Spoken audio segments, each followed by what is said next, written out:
ওয়ারিশ সনদ না থাকলে জমি নিয়ে ঝামেলা নিশ্চিত। বাবা মারা যাওয়ার পর জমি নিয়ে ঝগড়া কেন হয় জানেন? কারণ ওয়ারিশ সনদ ঠিকমতো করা হয় না। আজকে আমরা জানবো ওয়ারিশ সনদ কী এবং কেন এটা খুবই গুরুত্বপূর্ণ। আজকের ভিডিওটি খুবই গুরুত্বপূর্ণ, তাই অবশ্যই লাইক, কমেন্ট এবং শেয়ার দিয়ে পাশে থাকবেন। ওয়ারিশ সনদ কী আসলে?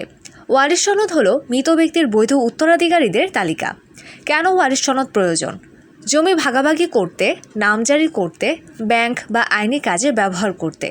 তাহলে কোথা থেকে পাওয়া যাবে এই ওয়ারিশ সনদ? ইউনিয়ন পরিষদ অথবা সিটি কর্পোরেশন অফিসে যেয়ে আপনার এই ওয়ারিশ সনদ তুলতে পারেন।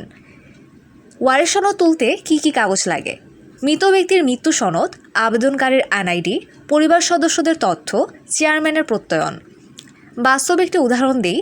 অনেক পরিবারে ভাই ভাইয়ের মধ্যে ঝগড়া হয়, শুধু এই কারণে ওয়ারিশ সনদের সবার নাম ঠিকমতো নেই। ভুল করলে কি কি সমস্যা হতে পারে? জমি ভাগ নিয়ে বিরোধ, মামলা মোকদ্দমা, সম্পত্তি আটকে যায়। তাই পরিবারে কেউ মারা গেলে দ্রুত ওয়ারিশ সনদ তৈরি করুন, এতে ভবিষ্যতে ঝামেলা এড়ানো যাবে।